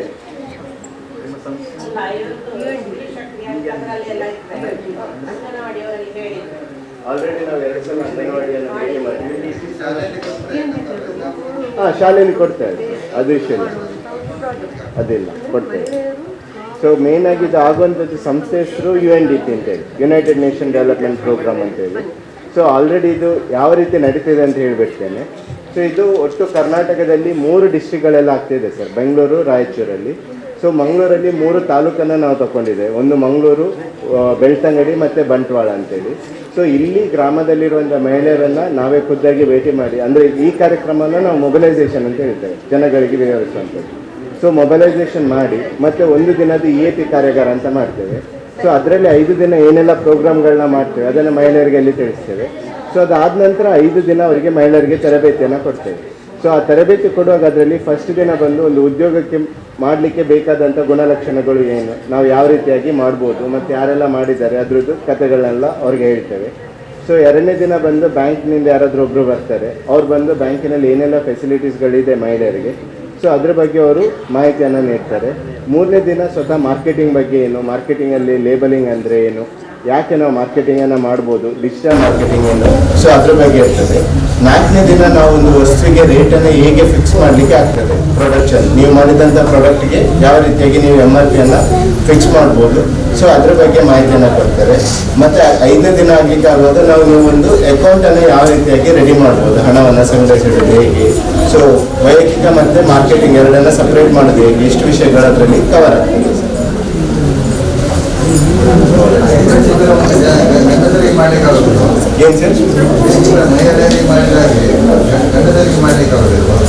ಅಂದ್ರೆ ಈಗ ಸದ್ಯಕ್ಕೆ ಇದು ಪ್ರಾಜೆಕ್ಟ್ ಇರುವಂತದ್ದು ಮಹಿಳೆಯರ ಮೇಲೆ ಇದಾಗ್ತದೆ. ಫ್ಯೂಚರಲ್ಲಿ ಇದರಲ್ಲಿ ಬಂದ್ರೆ ಮಾಡ್ಬೋದು. ಆಕ್ಚುಲಿ ಇದೇ ರೀತಿ ನಮ್ಮ ಸಂಸ್ಥೆ ಜೊತೆ ಬಿಟ್ಟು ಬೇರೆದಿದೆ. ಸೊ ಅದರಲ್ಲಿ ಅವ್ರು ಏನು ಮಾಡ್ತಿದ್ದಾರೆ ಅಂತ ಹೇಳಿದ್ರೆ ಪ್ರತಿಯೊಂದು ಕಾಲೇಜ್ಗಳಿಗೆ ಹೋಗಿ ಅಲ್ಲಿ ಅಂತ ವಿದ್ಯಾರ್ಥಿಗಳನ್ನ ಇಟ್ಕೊಂಡು ಅವರು ಕೂಡ ಮಾಡ್ತಾ ಇದ್ದಾರೆ. ಸೊ ನಮ್ಮದ್ರಲ್ಲಿ ಆದರೆ 15 ವರ್ಷ ಮೇಲ್ಪಟ್ಟ ಯಾರು ಬೇಕಾದರೂ ಪಾರ್ಟಿಸಿಪೇಟ್ ಮಾಡ್ಬೋದು. ಇವತ್ತಿನ ಶಿಬಿರಕ್ಕೆ ನಮಗೊಬ್ಬರು ಒಂದು ಅತಿಥಿ ಬಂದಿದ್ದಾರೆ ನಮಗೊಬ್ಬರು. ಅವರು ಈ ಶಿಬಿರದಲ್ಲಿ ಒಂದು ಪರ್ಮನೆಂಟ್, ನಮ್ಮ ಶಿಬಿರಕ್ಕೆ ಒಂದು ಶಿಬಿರಾರ್ಥಿ ಅವರು ಯಾವಾಗಲೂ. ಇವತ್ತು ಅವರು ಬಂದಿದ್ದಾರೆ, ಪ್ರೀತಿ ಅಂತ ಅವರ ಹೆಸರು, ಪ್ರೀತಿ ಪಿಂಟೋ ಅಂತ. ಉತ್ತಮ ಒಂದು ಕಲಾವಿದರು ಮತ್ತು ಟ್ಯಾಲೆಂಟ್ ಅಂತ ಹೇಳ್ಬೋದು. ಅವ್ರು ಬಂದಿದ್ದಾರೆ ಇವತ್ತು, ಅವರನ್ನು ಸ್ವಾಗತಿಸ್ತೇವೆ. ಎಲ್ಲರೂ ಚಪ್ಪಲಿ ಧನ್ಯವಾದ. ವೇದಿಕೆಯಲ್ಲಿರುವ ಹಿರಿಯರಿಗೆ ಕುಂಪಲ ಶಾಲೆಗೆ ಬರ್ತಾ ಇದ್ದೆ. ಪ್ರತಿ ವರ್ಷ ನಾವು ಹೋಗ್ತಾ ಇದ್ವಿ, ನಮ್ಮದು ಫ್ರೆಂಡ್ ಸರ್ಕಲ್ ಇತ್ತು, ನಾವು ಯಾವಾಗಲೂ ಹೋಗ್ತಾ ಇದ್ವಿ. ಜಾಯ್ಲೆಂಡಲ್ಲಿದ್ದರೆ ಜಾಯ್ಲೆಂಡಲ್ಲೂ ಹೋಗ್ತಾ ಇದ್ವಿ, ಮತ್ತು ಕುಂಪಲದಲ್ಲಿದ್ದರೆ ಅಂತೂ ನಾವು ತಪ್ಪಿಸ್ತಾನೆ ಇರಲಿಲ್ಲ. ತುಂಬ ಒಳ್ಳೆ ಆಗ್ತಿತ್ತು. ಮತ್ತು ಇದರಿಂದ ನಾವು ತುಂಬ ಕಲ್ತಿದ್ದೇವೆ. ಕ್ರಾಫ್ಟ್ಸ್ ಆಗಿರ್ಬೋದು, ಹಾಡಾಗಿರ್ಬೋದು, ಡಾನ್ಸ್ ಆಗಿರ್ಬೋದು, ಎಲ್ಲ ಕ್ಷೇತ್ರದಲ್ಲಿ ಅವರು ನಮ್ಮನ್ನು ಮುಂದೆ ತರ್ತಾರೆ, ಒಂದು ಧೈರ್ಯ ಕೊಡ್ತಾರೆ ಮಾತಾಡಲಿಕ್ಕೆ, ಸ್ಟೇಜಲ್ಲಿ ಬಂದು ಮಾತಾಡಲಿಕ್ಕೆ. ನೀವೆಲ್ಲ ಇದನ್ನು ಸದುಪಯೋಗ ಮಾಡಿಕೊಳ್ಬೇಕು. ನೀವನ್ನೆಲ್ಲ ನೋಡೋ ಖುಷಿ ಆಗ್ತದೆ. ನಾನೇ ಅಲ್ಲಿ ಕೂತ್ಕೊಂಡಿದ್ದಾಗೆ ಅನಿಸ್ತದೆ. ನೀವನ್ನೆಲ್ಲ ನೋಡಿ ಖುಷಿ ಆಯಿತು. So thank you. ನಾನು ಪ್ರಸ್ತುತ ಫಾದರ್ ಮುಲ್ಲರ್ ಮೆಡಿಕಲ್ ಕಾಲೇಜ್ನಲ್ಲಿ 3rd ಇಯರ್ MBBS ಸ್ಟೂಡೆಂಟ್ ಆಗಿ ಕಲಿತಾ ಇದ್ದೇನೆ. ಇನ್ನು 2 ವರ್ಷ ಇದೆ. ಅದಾದಮೇಲೆ ನನಗೆ MBBS ಡಿಗ್ರಿ ಸಿಗುತ್ತೆ. MBBS ಅಂದರೆ ಮುಂದೆ ನಾವು ಡಾಕ್ಟರ್ ಆಗ್ತೇವೆ. ಹೌದು, ಸೇವಾ ಕ್ಷೇತ್ರದಲ್ಲಿ ಮುಂದೆ ಹೋಗ್ಬೇಕಂತವೇ ನನ್ನ ಆಸೆ.